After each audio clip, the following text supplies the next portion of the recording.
कि आईएएस और army officers में क्या फर्क है। दोस्तों, ये दोनों ही अलग अलग फील्ड्स की बेस्ट जॉब्स हैं, पर कई बार हमने देखा है लोग जानना चाहते हैं दोनों की रैंक्स के बारे में। दोनों ही जॉब्स अपने साथ लाती हैं हार्ड वर्क, प्रेस्टीज और डेडिकेशन। आईएएस का फुल फॉर्म है इंडियन एडमिनिस्ट्रेटिव सर्विसेज और इस रैंक को पाने के लिए एस्पिरेंट्स को यूपीएससी सीएसई यानी सिविल सर्विसेज एग्जामिनेशन को क्रैक करना होता है, जो कि 3 स्टेजेस में होता है: prelims, mains and interview. IAS के एग्जाम में बैठने के लिए मिनिमम रिक्वायर्ड एज है 21। एग्जाम पास करने के बाद सिलेक्टेड कैंडिडेट्स की ट्रेनिंग लबासना यानी Lal Bahadur Shastri National Academy for Administration Mussoorie में होती है। वहीं आर्मी के सिलेक्शन के लिए एस्पिरेंट्स को एनडीए या सीडीएस का एग्जाम देना होता है, जो कि यूपीएससी कंडक्ट कराती है। उसके बाद एसएसबी क्लियर करके मेडिकल एग्जामिनेशन पास करना होता है। इनकी training NDA Khadakwasla, IMA Dehradun या ओडीए चेन्नई में होती है। दोस्तों, अगर बात की जाए ट्रेनिंग की, तो दोनों ही ट्रेनिंग के कुछ अपने रिक्वायरमेंट्स होते हैं। सिविल सर्विसेज की ट्रेनिंग डिमांड करती है मेंटल स्टैमिना, और वहीं आर्म्ड फोर्सेस की ट्रेनिंग मेंटल के साथ साथ फिजिकल स्टैमिना भी डिमांड करती है, क्योंकि आर्मी की ट्रेनिंग की फिजिकल एक्सट्रीमिटीज का कोई कंपैरिजन ही नहीं है।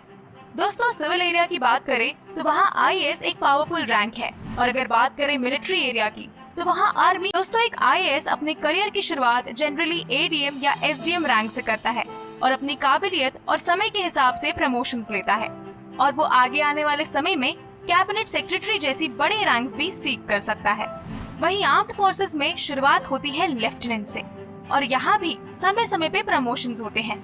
आर्मी में हर प्रमोशन के लिए एक स्पेसिफिक टाइम के लिए आपको हर पोस्ट पर सर्व करना होगा, और प्रमोशंस एक समय के बाद परफॉर्मेंस बेस्ड हो जाते हैं।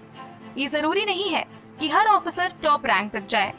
अगर बात करें लाइफस्टाइल की, तो आईएएस ऑफिसर की उनके केडर के हिसाब से पोस्टिंग होती है, और उन्हें उनके केडर स्टेट में पोस्ट किया जाएगा।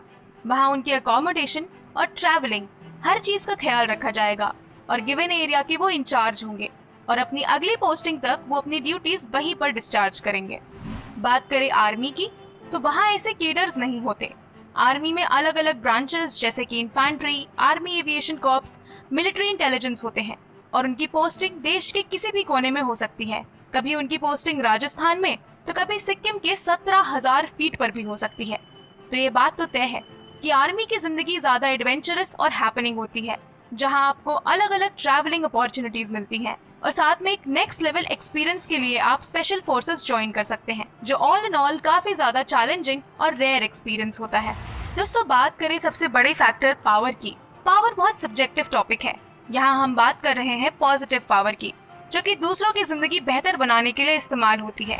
दोस्तों, आर्मी की पावर यहाँ रेस्ट्रिक्टेड एरिया में होती है, यानी उनकी पावर मिलिट्री एरियाज में होती है, और उनकी मेजर डिसीजंस इंडियन मिलिट्री के ज्यूरिसडिक्शन में आते हैं, जहां आप अपनी ट्रूप्स को डायरेक्शंस देते हैं, उन्हें लीड करते हैं, और वॉर जैसे क्रूशियल टाइम में उनके कमांड्स की अलग ही इंपॉर्टेंस होती है, क्योंकि तब वो पूरे देश के लिए लड़ रहे होते हैं। वहीं आईएएस ऑफिसर की पावर सिविल एरिया में ज्यादा होती है, और वो डे टू डे ग्राउंड में ऑपरेशन कर सकते हैं, और सिविलियंस के बीच आईएएस ऑफिसर्स काफी इन्फ्लुएंशियल होते हैं, और जो भी समस्या सिविलियंस के बीच चल रही है उस वक्त डायरेक्ट एक्शन लेने की योग्यता भी रखते हैं। इसीलिए आईएएस की पावर ग्राउंड पर ज्यादा होती है, और उसका इफेक्ट डायरेक्टली सिविलियन लाइफ पर होता है। आर्म्ड फोर्सेस की जॉब कंट्री के डायरेक्ट रेफरेंस में होती है, और यहाँ काम करने वाले हर इंसान की जॉब रिक्वायरमेंट होती है देश की रक्षा करना और बाकी ट्रूप्स को ऑपरेशन में सपोर्ट करना। आर्म्ड फोर्सेस के टॉप ऑफिसर्स आर्मी के रूल्स एंड रेगुलेशंस बनाने की पोजीशन में होते हैं, और वो सारे रूल्स जो कि आर्म्ड फोर्सेस से रिलेटेड हैं उन्हें फॉर्मुलेट करते हैं। वहीं आईएएस गवर्नमेंट स्कीम्स और रूल्स बनाने के काम करते हैं, और वो rules formulating committees as well as implementing forces के भी पार्ट होते हैं।